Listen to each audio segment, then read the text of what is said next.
Сегодня выпускной в моей музыкальной школе.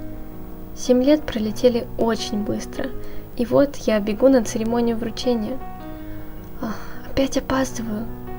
Еще один лестничный пролет, и я на месте. Кажется, что в зале собралось гораздо больше людей, чем он может в себя вместить.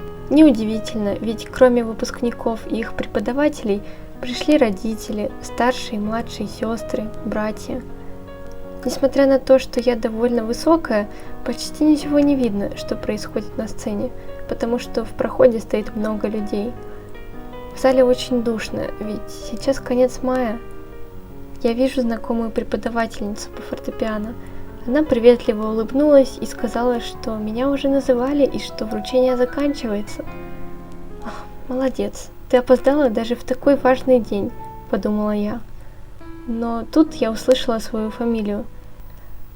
Я пытаюсь протиснуться сквозь толпу, выхожу на сцену, расписываюсь в каких-то документах и получаю свой диплом. Возвращаюсь обратно. Начинается концерт выпускников. Каждый к сегодняшнему дню должен был приготовить номер и выступить с ним. И я тоже. Только вот из-за того, что я опоздала, я даже не успела разыграться и опробовать инструмент. Для пианиста это очень важно, ведь у нас нет такой возможности, как, например, у скрипачей или гитаристов носить свой инструмент везде с собой. Как это должно быть удобно? К своему инструменту твои пальцы привыкли больше всего, ведь ты уже много лет оттачиваешь свое мастерство, сидя за ним или держа его в руках. Я пересеклась взглядом со своей преподавательницей. Она знаком мне показала, что следующей выступать буду я. Как? Сейчас? Но я даже не успела прогнать программу. Ну хорошо, я попробую. Мои удивленные глаза говорили сами за себя. Вот завершил свое выступление дуэт скрипачей. Раздаются аплодисменты. Пора. Крепко держа в руке папку с нотами, я выхожу на сцену. Вы спросите, а почему с нотами? Ведь обычно музыканты играют все наизусть. Не всегда. Сегодня я играю в дуэте с преподавательницей по виолончели. Я аккомпаниатор, так что сегодня я не одна стою на сцене, и это здорово.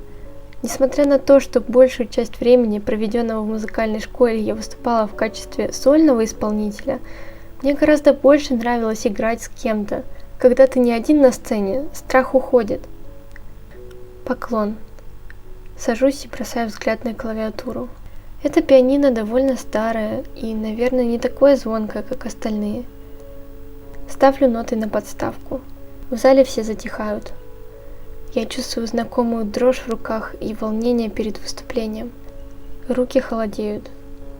Нет, так не пойдет, соберись. Тебе не о чем волноваться, у тебя есть ноты, так что ты не ошибешься, забыв какой-то пассаж. Просто сыграй и вырази в музыке то, что давно хотела. Я кладу руки на клавиатуру и даю знак виолончелистке. Да, как и ожидала, звук у пианино довольно глухой и немного даже измученный. Но ничего, вместе мы сотворим красоту. Я чувствую, что взяла хороший темп, не слишком медленный и не слишком быстрый. Ноты передо мной, все под контролем. Я внимательно слушаю виолончель и подстраиваюсь под нее.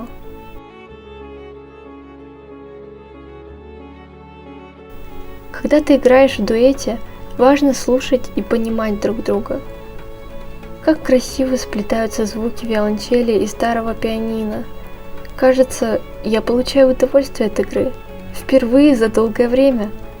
Сейчас или никогда. Мне есть что сказать. Так слушайте же.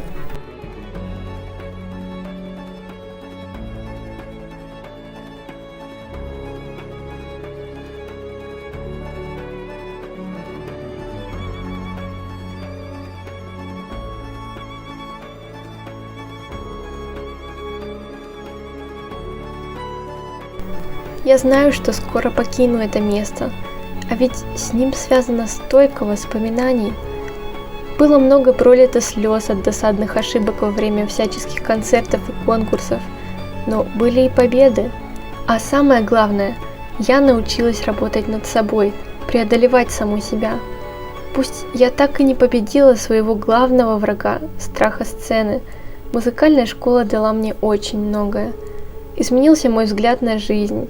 Я стала по-другому воспринимать окружающий мир, и теперь я не представляю свою жизнь без музыки. Да, я не профессиональный музыкант, но и не новичок. И я точно с благодарностью буду вспоминать время, проведенное здесь.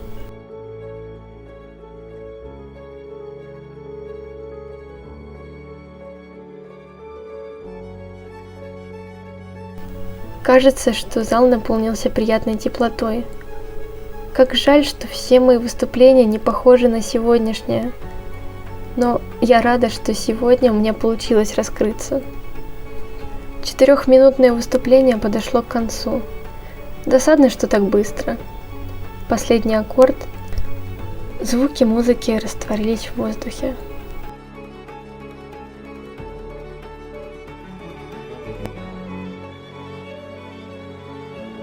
Я снова в зале. Нам аплодируют.